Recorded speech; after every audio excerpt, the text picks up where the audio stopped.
Hi, gentlemen. Thank you for being in this panel. I would like, first of all, to thank the organization for bringing gaming as a first in time in Crossroads. We are pretty much excited about the gaming panel. We have so much to say. So indeed, to start with, I would like to introduce you roughly about the gaming industry, and I was wondering myself how to gather, how to drag the audience into the gaming panel, because there's so much to say. We try to, let me announce you how we will organize this panel. In the beginning, we will yes, right there. We will articulate this discussion within 4 topics. The first one is actually the market. Game is a market first. Secondly, is game as a culture, because gaming today became a culture for most of the area in this planet. 3 is the technology behind. And 4, we want to gather how GCC country, how non-governmental organization, private sectors can help this raising growth in this industry. To start with, I start with some metrics. Very, very interesting. 22%. Do you have, guys, any idea about the numbers of application download in the planet? Today's concern gaming, 22%. That's the main reason why Apple is investing so much money. They invest exactly 12 billion US dollar last year in research and development for gaming. 200 billion was generated last year with gaming industry, and this gaming is just growing. 11 hours is an average time spending every week for an average gamer. This numbers jump to 77 hours plus for an esports athletes. 70% is the average percentage for a global, regional, Middle East gamer that play mobile games. That's insane numbers. And finally, I will just dive with our expert in here. I would like to thank you guys for being part of this panel. I would like, first of all, to introduce yourself, maybe about what you're doing, your personality first, and then tell us more about how you gather this industry. Thank you very much. My name is Buhazza, father of 3 beautiful boys, and I have been a gamer all my life. And I'm really happy that I'm actually taking steps towards establishing the gaming sector in Bahrain. And I have been working in Saudi with a few projects last year, and I can say that you're doing an amazing job. I mean, you're leading this sector. I'm the founder of GameOn, which is a company that specializes on providing game development, design, and production services, as well as other services that are adjacent to. I founded Unreal Bahrain, which is a game development community that has trained over 800 people on game development for free since 2017. We also had amazing programs such as game jams, hackathons that are geared towards developing skills and talents of anybody who wants to participate. I think all I can say is gaming is no longer a hobby. It's a lifestyle to some, and I'm enthralled with it. Basim. Thank you. Assalamu alaikum, everyone. Basim Mohammadi, the founder of several companies in gaming. I would start with Excitement, which is entertainment tracks, started in 2017. And I was inspired by that idea by my son when we were in the United States. He found the game truck was something amazing, and we didn't have at that time kind of activity or activation tools, I would say. So we brought it to Kingdom. We started the company, and already we deliver more than 300 events so far. And we're developing the company now into more than one track, which is a game development studio that we develop games as a service for others, especially when we talk about gamification in all industries. Beside that, I'm also managing a venture builder, Rise Holding Group, that is we have around 160 startups in our portfolio in 14 different sectors. and gaming is one of the sectors. And me myself being a gamer, like back in the time during Atari and you know Sony and Sakhar and you name it, it was a long story. I was also in the neighborhood. I used to like arrange FIFA competitions and stuff, and the PlayStation One and other games like Street Fight and you know so many games at that time when we didn't know exactly this industry will grow to be larger than the music and the film industry combined. And every time I'm on the stage, I say it's the number we're gonna talk about. I mean, market size. It's always outdated because by the moment this industry is growing in a crazy way, but good crazy way. Thank you, Basim. Sultan. Assalamu alaikum جميعا. My name is Sultan AlSaad. I'm the founder and CEO of Tuwaiq Esports. So briefly, Tuwaiq Esports, it's a gaming and esports focused company. We offer multiple services all the way from education to game development to events management, tech solutions, and other services as well, with education being the main pillar that we're focusing on at the moment. And we have multiple subsidiaries that are actually serving the sector in the way we want it to be served. And we're very optimistic on where the sector is going, not just in Saudi Arabia but all around the GCC. Yeah, hopefully together we can achieve a lot. Thank you, Ellie. Hi, thank you for coming. My name is Ali Young. I am the CMO, Chief Marketing Officer for the Game Hers, which is a social technology for women in gaming. I am also a gamer. I met my husband playing video games 20 years ago, and it is my passion. Very honored to be here. Thank you. Thank you. Thank you so much, guys. I say previously that the gaming industry generated last year 200 billion and expected in the horizon of 2030 to exceed probably 500 billion US dollar. But for the audience, it doesn't say anything, especially in the region. So I would like you guys together to start dive into this market. What is the stream revenue? What is the business model behind the gaming industry? One, two, what is the business orientation that the gaming is taking toward now? Feel free to. Right. So when you were talking about the streaming models from direct sales, you would notice that some games actually makes 50% of their revenues just from direct sales, while other content such as monetization strategies within the factor of DLCs, downloadable content, and microtransactions constitute the other 50%. Companies such as Electronic Arts monetize 50% of its revenue just from that after-sales market, from titles such as FIFA. And with just cause, because these are games that are known as games as a service. You need to play these games online with others so you can enjoy them and make them grow. The other part of revenues that come from from the gaming market is the derivative market, where you're looking at shared revenue models.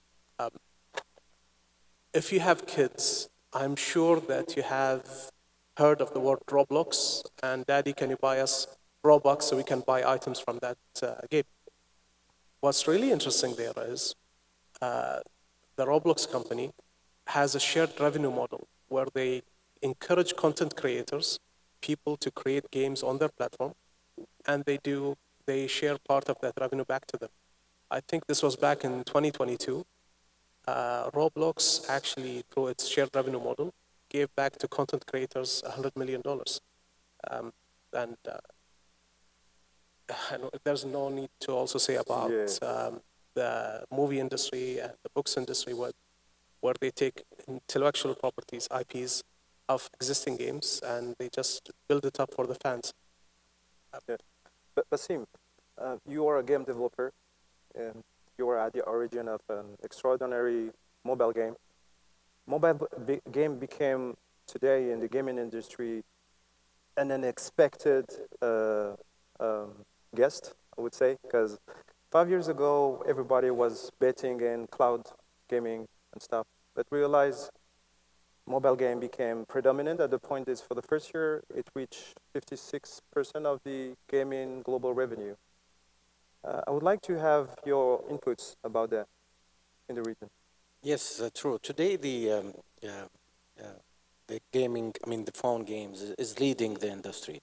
It used to be in the past the PCs, then the cloud gaming. Today is the mobile gaming, especially because when we talk gaming, it's only not only gaming as a game. We have the gamification thing. For example, with the delivery applications, now they have a game you can play while you are waiting for your delivery to come for your lunch or your food. So gaming is one of the unique industries that intersect with different industries. Uh, Today, with the AI technology, with big data and everything, uh, today we can implement and use the gaming and gamification. I mean, tools in all medical, education, defense, and everything. And this will give another revenue stream for the gaming industry because at the end of the day, who is developing this gamification is the gaming studio. So now they are working with at least 5 to 6 different sectors, huge sectors, which again can be added to that revenue stream. So that's why even capturing the whole revenue stream for the gaming, it depends. Are you a publisher? Are you a studio? Are you a gamer? Are you like even uh, today we have colleges who teach game development. Beside gaming, we have the esport as well, which is another drive. And now we are talking about influencers and content marketing through gaming influencers and gaming by itself. So there is no way I believe you can have the exact number and you cannot even count the revenue streams, but you need to find the revenue stream that fit your capabilities and focus on it instead of stretch yourself thin so you have 2 3 revenue streams. That will be enough because the market is huge for you to grow and prosper. Thank you, Basim. Sultan, um, congratulations to you first because I want to talk about your platform that gather indie games. Indie game stand for any startup company games that has the willing to produce a game, and you have this brilliant idea actually to create this platform. Um, one question for you: I'm a student at the university. I spend a lot of time gaming. I would like to know how I can enter this game industry, make my own business. How can I create games? Is it something untouchable? Do I need to work for Epic Game, or should I just launch myself into this business? First of all, thank you very much. Obviously, game development is not an easy venture, to be honest. You know, we've seen many games that have been created and they spent millions and millions of dollars in marketing and also creating the game, and eventually they failed. Or the city is closed just before days before the games were announced or released. So thing is, do you actually need to work for a big company like Epic Games or Activision Blizzard or EA or others? In my opinion, I don't think you need to. We've seen many game developers who are self-taught. We've seen so many game developers who created small games that now became big. And if you go to the word indie game, let's take Rocket League for example. Rocket League started as an indie game. No one knew about it, but nowadays it's considered a triple A game. Roblox, same thing. It started as an indie game. No one knew about it. Nowadays, it's one of the biggest gaming companies in the world. Same thing with Fortnite. Same thing with Epic Games. Same thing with so many companies that you can mention. It started with indie game developers. Started by indie game developer, by people who probably didn't have any past experiences from that. So it's mainly it's a matter of luck. It's a matter of studying the market, knowing what the people's taste is like. It's depend on who you're targeting. A game that will work in Saudi won't work in the US, for example. A game that works very well in China won't work anywhere else. And we've seen there is many games that dedicate for the Chinese market or for the Japanese market, or for the South Korean market, but we don't see it here. Why? Because it's probably when it comes here, it won't have that much success. And it's one question, for the audience: CS:GO, where it was in the Middle East, where it is now. It has been replaced by so many other games. So it's all about, as a game developer, you need to study the market very well. You need to know what the people want to see. You need to know who you're targeting, and it's literally a business 101. Who you're targeting. Whether it's age, demographics, and others as well. Thank you, Sultan. Eli, thank you again for coming from so long way from Georgia, US. What is tremendous in gaming is it's combined two main soft skill. Is one is the artistic orientation, artistic touch, and the other one, the other pillars is actually the engineering, the coding skills that we have. You are dragging a women's community in gaming, and that's very innovative because you're not going to be late into this growth of this industry. I think you're gathering more than 500K followers in the United States, mainly women's. Can you say more about that, and how could you implement that in the region? I think there's a lot of already initiative in the region for that. Yes, so I'm going to talk about numbers in regards to gaming. 3.2 billion people globally play video games. Out of those 3.2 billion people, 48% of gamers are actually women. Our community has about 1 million followers. We have a lot further to go. When we're talking about the market size, we're talking about the money and the investment spent into gaming. We want to look at who controls the spending in your households. I know in mine, I spend all the money.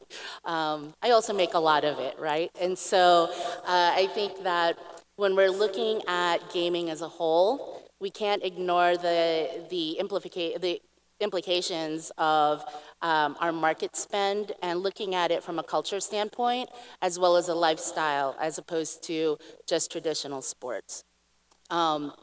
Even though sports, I had an opportunity to hear about the World Cup, FIFA World Cup, the gentleman, the president of the FIFA World Cup Federation here in Atlanta, in Georgia. I was blessed to be able to be a part of the group who brought in FIFA World Cup 2026 into the U.S. When you look at sports, traditional sports, merging with esports and video games, as well as the money that's spent there, it's huge, and the numbers are staggering. Yeah, thank you, Eli. Youssef. In Bahrain, I would like to ask you about the engagement level in gaming. In the entire industry, gaming appears to be the first more engaging platform. The main reason why a lot of non-endemic brands go for what we call gamification, right? I'd like to ask you, is it really so easy to engage? Give us an example in Bahrain, with your initiative there. So one of the things that a lot of people miss is when you say about gamification of any process, they immediately think an electronic game and that's it. But when it comes to engagement and gamification, it's more psychological. It's about using game mechanics and systems in real life to increase engagement or improve processes. Case in point, we had a case with a telecom company in Bahrain where we started, where we were given a problem. That company invested a lot in an education portal for its employees. Unfortunately, that portal had around 7 engagements per month for 3 months. To them, they felt that the project failed. So we were brought in just to fix it up. The first thing we saw that the education portal was really, it had suicidal colors. It really brought you to the point where you didn't want to look at that site anymore. So we had a little bit of sit down and we started to understand the core clients, which are the employees. The main pain point was that these employees look at emails all day, they engage in their work, but they never have that chance to actually relax and enjoy themselves. So the first thing that we did, we said, you know what, change the branding, make it a little bit more engaging, more welcome. And on the entrance of that building, they kept a screen with a question of the day. That question of the day actually got more employees to look at that educational portal.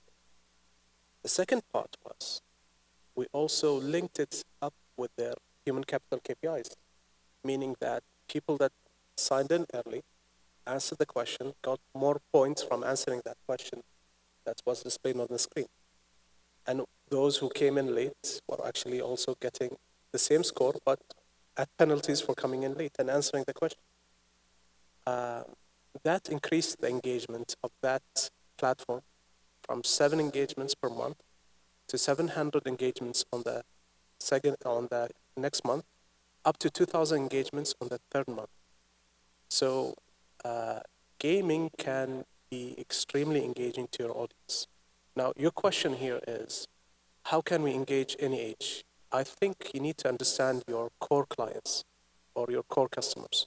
So if you're talking to the young audiences, Microsoft has an amazing program called Minecraft Education, where they teach kids educational curriculums such as chemistry, physics, all through that small platform, which is Minecraft. This is the reason why Microsoft paid, I think, 1.6, 1.8 billion dollars just to acquire that Minecraft. You can also engage grown-ups. I mean, you've all used LinkedIn I presume. Do you know that there is a gamification element on LinkedIn? Whenever you sign up, there's a completion bar where you need to get 100% by filling up your information. That's also a gamification element.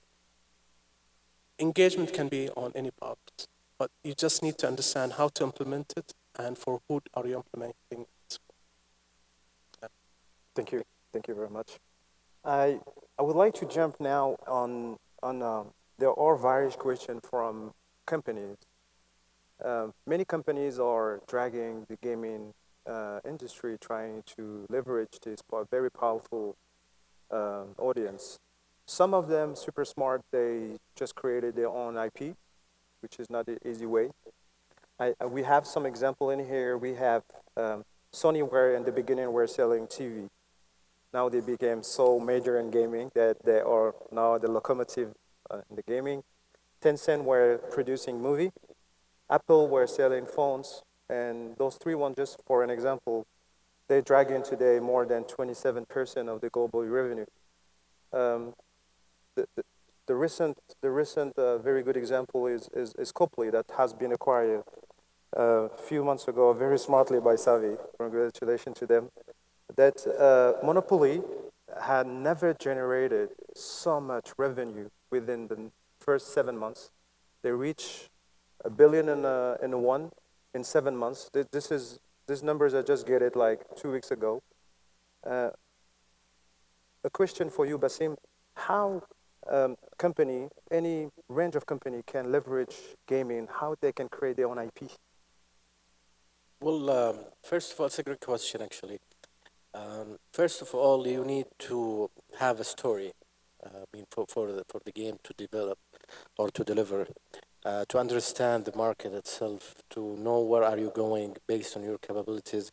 Today we have so many opportunities for IPs to engage with the local content, with the local culture of because as Sultan said, not every game is suitable for different countries or culture. So if you engage or you blend, I would say, the culture and the story together with a great maybe a marketing plan, at that time you can really have a chance to stand out of the competition, especially when we're talking here in Saudi today. It's growing with the number of players, with even the investment from the government and the private sector as well in growing this industry. The government is willing to spend around $13 billion by 2030 in gaming industry itself. Then, if you can develop the game or have a plan to this game to reach the esport and the competition level, this is another level for the game to grow. Some games never been, known by other than the small community, but when they start the competition element and people start playing against each other and win, even with no prizes, but at least winning, there is a competition. So this will take the game to the esport level, which is another level, another like a playground that another stakeholders will be involved in this.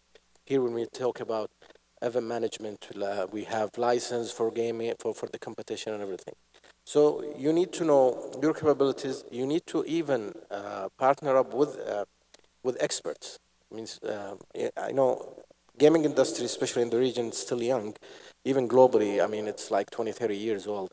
But today we have an experts in this gaming. They are willing, especially if we want to talk about creating this here in the region, like GCC region. The whole of like success factors is there. So all what we need is the brains to utilize the best or bring out the best of this capabilities that we have today. We have the youth, we have the direction, we have the support, we have the brains and the money and everything.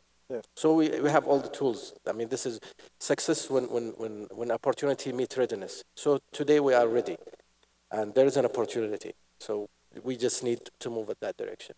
Thank you, Basim. Only 10 minutes remaining, so we'll just go to the next stage is culture. I think in this auditorium, we are probably the last generation that has born with no internet. It's my case. I was born in the late 70s. And now we are dealing, and we'll probably end with digital economy. So it became like naturally that gaming today is a real culture in the way we look, the way we think in different area. It could be Far East, America, Africa, anywhere. Eli, Sultan, I would like to give us some insight about it. As a culture, what does it mean exactly, gaming as a culture? Of course. So, culture is a big word. Let's start with that, and the gaming culture surrounds everything around, the lifestyle. We've seen right nowadays, whether it's locally here in Saudi, you've seen Power Esports, you've seen Falcons. Those guys are building the next generation of, the gaming culture in Saudi Arabia, all around the MENA region. In the US and in other countries, you'll see Face Clan, for example. Those guys built the gaming culture, which everyone is trying to copy or implement it in their brands and their esport brands. But here's another way of, gaming culture. It's and how should we implement our culture into gaming and not get gaming be implemented in our culture, and I think video games is the best way for us to implement a culture because it's global. But it's in the same time, it's a question that goes to the game developer who wants to do, a game that's based on the Saudi culture. We have a rich history that goes back not just 300 years ago, but even more than 3,000 years ago. What part of the culture are we looking for? For example, Mukhlis, for you want to see a part of Saudi, but for me as a Saudi, I want to see a different part of the culture being implemented in the video game.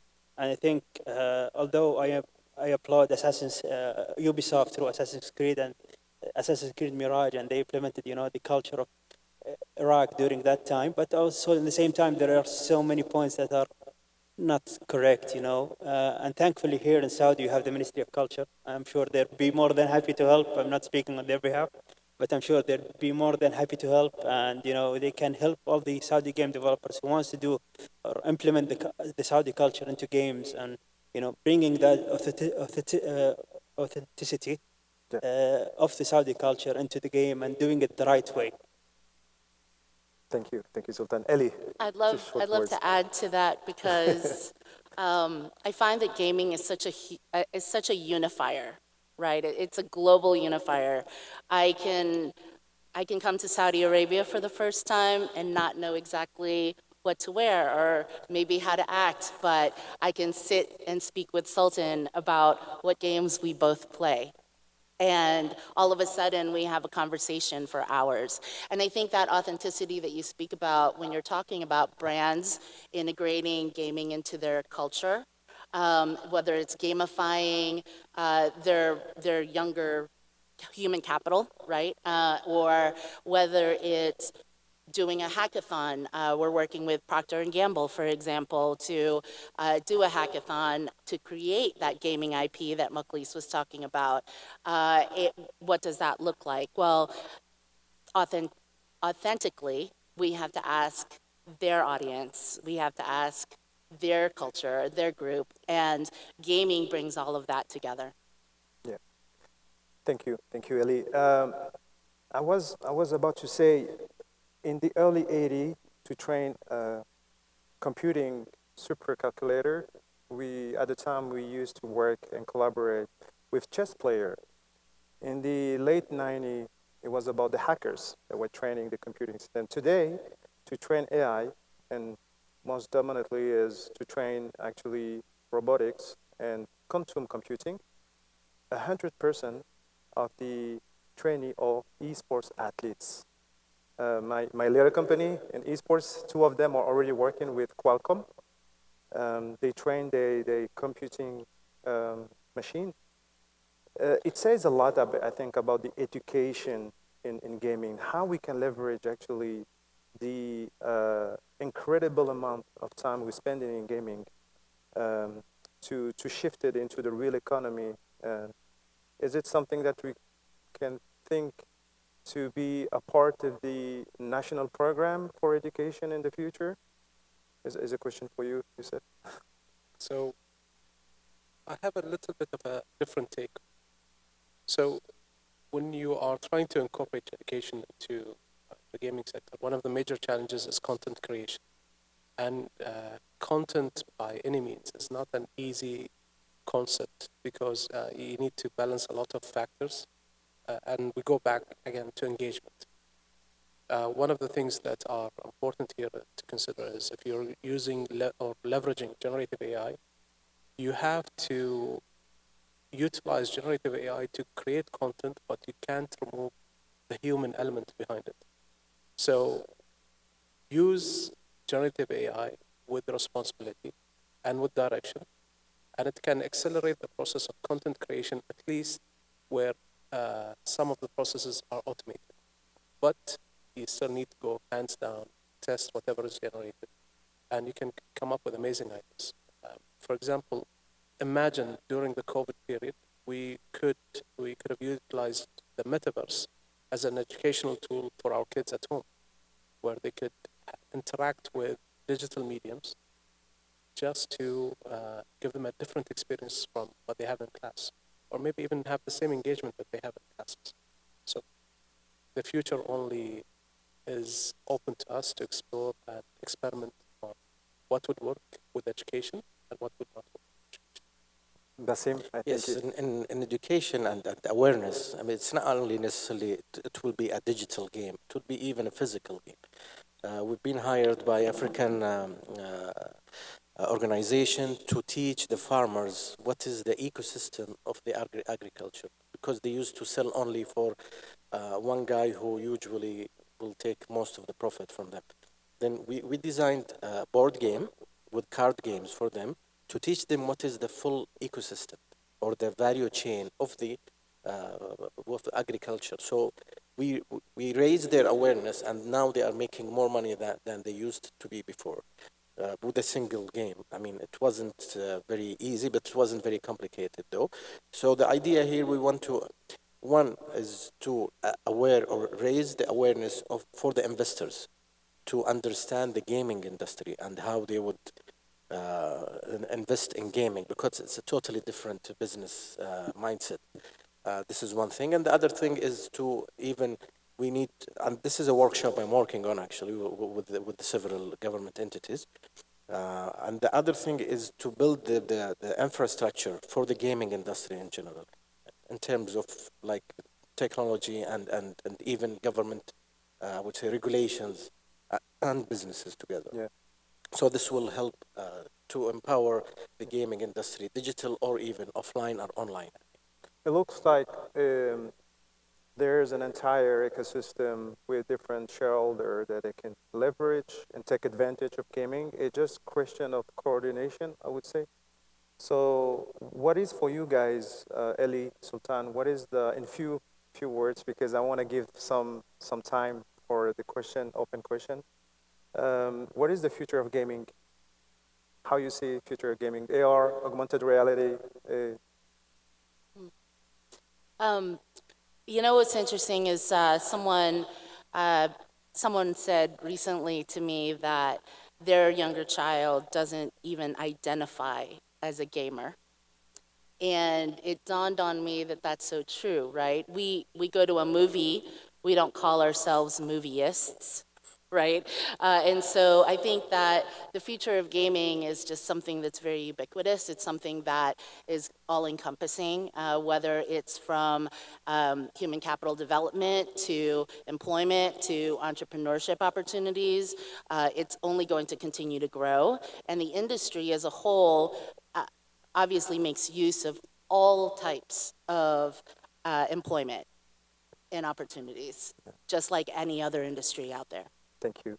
Just if you can be just a bit short. Yeah, Sultan. I'll say it briefly that, in my opinion, the future leaders are going to be gamers. Gaming gives you that chance to, learn how to lead, learn how to, make fast, correct decisions. Because when you play video games, it's a matter of milliseconds just to make the correct decisions from the wrong decision. And Yeah. that's why I say that the next future leaders are gamers. Thank you, Sultan. Just to help to the audience for your question, we thought about how the coordination between the different countries and the GCC could help to create a positive landscape, a positive competitiveness, which doesn't exist, by the way, in the region so far. We are thinking about 6 major topics, which is forum like this, more forum, more discussion with different industry that don't talk each other, regional competition. We need to inspire from sports industry, for example. School and university look like a major pillar, women's brands and government. So guys, it's time for opening for question. Please feel free to participate.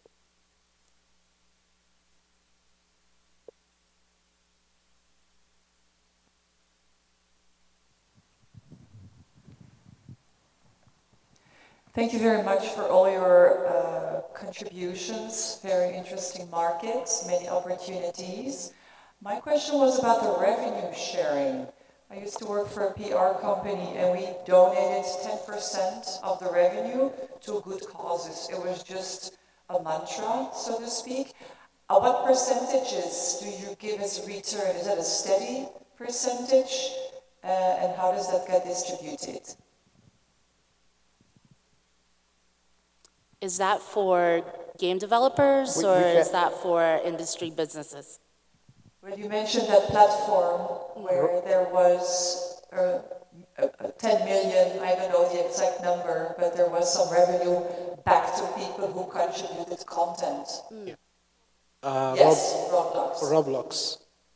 Well, I'm a little bit confused at the moment because I think it's either 40-60, where 40% is given to the content creators, or 60%. But it's within that range, and it depends on the way that the revenue share has been given.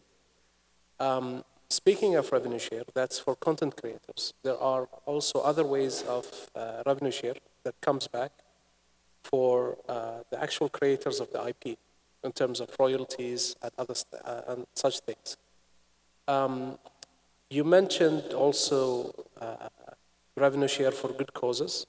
There's an amazing site called Humble Bundle that packages certain games, and revenue from those games go to good causes.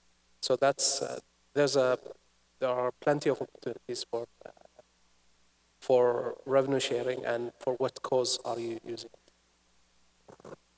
I will answer. I had dinner with the CEO of Twitch recently, and so I know these numbers specifically.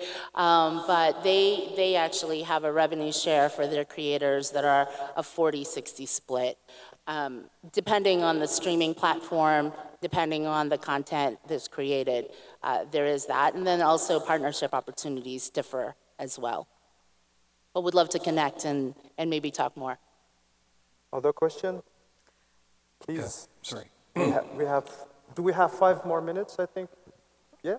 Yeah. She said 2? Okay. One question here. Having a son finishing his university study in game development and design this year. 10 years ago, I looked at gaming as an annoying hobby, a waste of time, do something, go outside, play football, whatever. Nowadays, I look differently, obviously, and the market is changing, and we can't do without gaming. However, we've had another forum, another panel about health, and we know the impact of gaming can also have a negative impact to health. I see here one of the topics is government. Do you see a role for government putting boundaries around the gaming industry in ways of, okay, we need to set limitations of the duration playing games, or I don't know, I don't see a solution immediately, but is there any thought you have in relation to health impact through gaming, especially? There's a lot of research on that definitely were super unexpected that are in part of gaming, showing that gaming is definitely a positive response for mental health. But I will let you guys say more about it. The World Health Organization classified gaming addiction, I think this was back in 2020. And a lot of newspapers ran with the headline, gaming classified as addiction, and stopped there. But when you look at the the WHO definition of gaming addiction, they talk about people playing games for 21 hours. So there's a specific criteria behind it. Now, having a healthy lifestyle and doing games is sometimes related, because a lot of people think that gaming is about sitting. But also you have games that are out there, and I believe you are talking about VR as a tool to help you exercise. Okay, so there are some caveats to over exhausting yourself when playing games that are also true whenever you overwork yourself, whenever you over exercise. So I think there should be a good balance between this time you spend on entertainment, education, work, and mental health.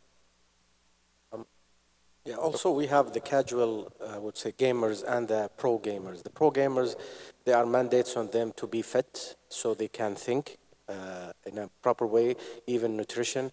I mean, there is a lot of health aspects to be a pro gamer.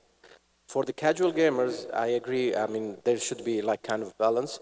But today there are so many games that require moving, especially the VR games that help you to lose weight and run and build muscles and so on. Any industry has, or any, I would say, profession may have its own addiction. I mean, so it's not only gaming by itself. But sitting in the office working 21 hours a day, it's a problem. So it's not only gaming. Maybe here you are moving with the reflexes, but with the computer or just reading or writing, that's another thing. So it's something that be awareness, I would believe, it will be a good solution for that. I think we have a question from a student, if you Can don't mind. Excuse If you don't mind, please, just a question from the student. Yeah, sorry. Hi. Thank you so much for the great panel. It was extremely informative. I'm an independent game developer, and I work at the Ministry of Culture. So, Sultan, I really resonated with your point on always trying to bring in culture into the storytelling of games. And I kind of have two questions. The first being, as industry experts, how do you envision the landscape for indie game developers in Saudi Arabia in comparison to the attention given to esports and monetization-centric games like mobile games? And I guess that ties into also region-specific challenges and opportunities for indie game developers and indie game studios as well. So Thank you. Yeah, thank you. Thank you. Very good question. First of all, let's start with all the focus on esports should take the pressure from indie game developers and give you that opportunity to focus more on building the game you want to build, and it gives you the time to do so. And I think when it comes to opportunities, thankfully, Crown Prince Mohammed bin Salman has opened a lot of doors and a lot of opportunities. You have the SME Bank and their gaming fund, where they give you funding for your game studio, whether it's indie or whether it's a big studio, and they give you a grace period and they help you a lot. There is also the same thing with game changers and game founders and all the education that they create all around it and the funding program they have it. There is also Inspire You from STC as well. Same thing, they do the same thing. They give you the funding, they connect you with investors, they even give you the proper knowledge on how to develop and how to grow as an indie game developer, and this is as an indie game studio. And frankly, I think all game studios here in Saudi are currently indie because the industry is still new, still in its early birth. I think we still have a long time to go until we reach to the level we want to reach. But yeah, I do believe in the next few years we will start seeing, as it's clearly sends a message from the national gaming and esports strategy that the government is looking to have 30 games of the top games that are Saudi made and that are AAA. And I think that won't happen without indie game developers such as yourself and others as well. Thank you, Sultan. I think we have a few questions. Welcome. Actually, about 6, 7, 8 years ago, the government of UAE had an initiative to develop actually a gaming city. So we had to travel, see different ecosystems. We saw the Chinese, how they do it. We saw the Koreans. We saw the Russians.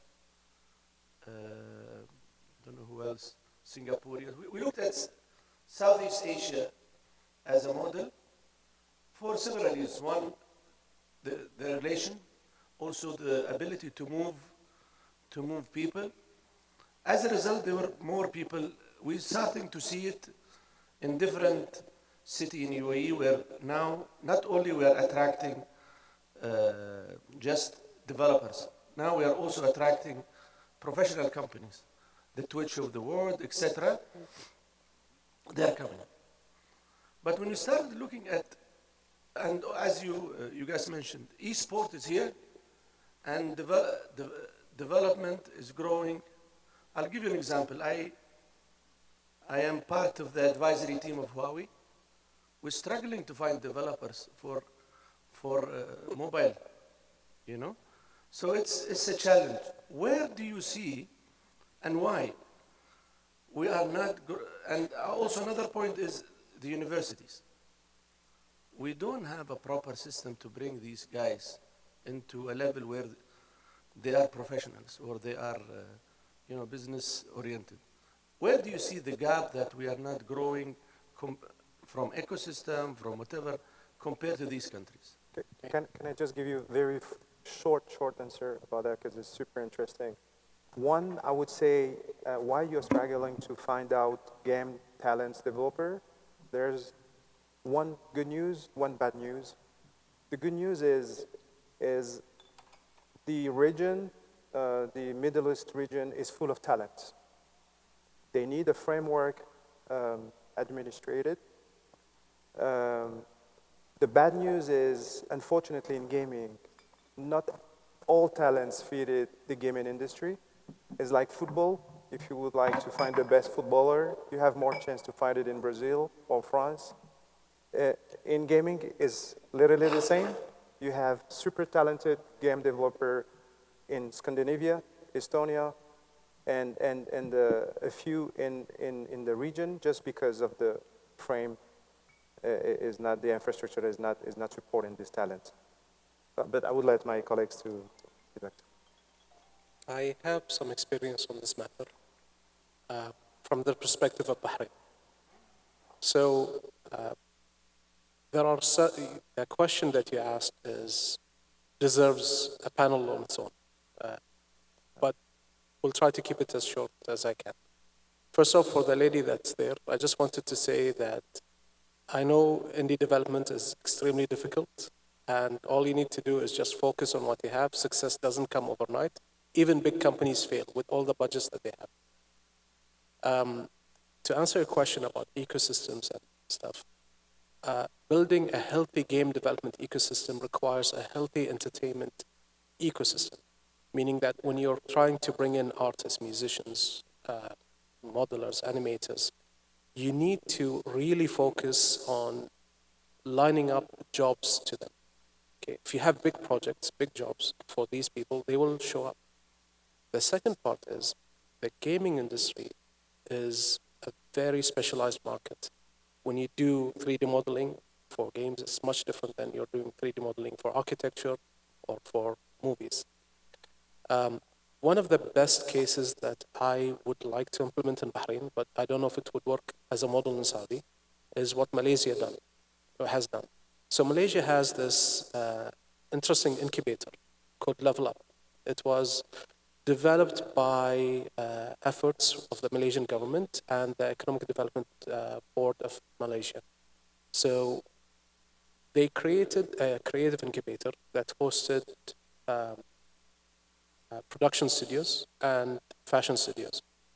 And then on top of that, they introduced gaming and game development. And the government worked really hard to associate these game development studios with big name projects such as Namco Bandai's,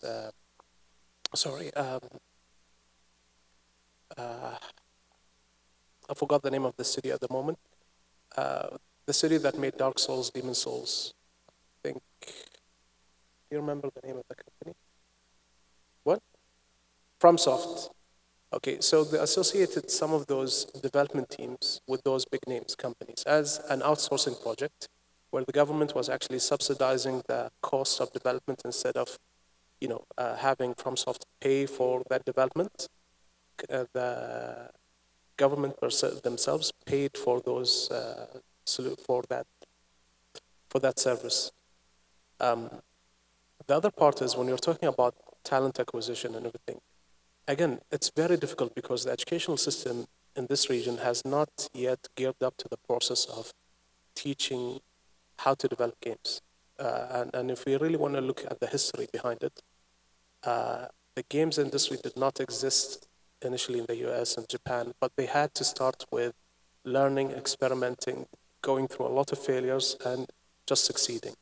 And I think we need to learn a lot before we see the success. Finally, you touched on esports and game development. Really simple. Esports is much more immediate, much more engaging. Development takes a lot of time, a lot of investment, and there's a higher risk of failure. But in my opinion, you need to develop an IP that will own the vertical, the game itself, up to the level of streaming, broadcasting rights, teams, and so on. Thank you. Thank you, Youssef.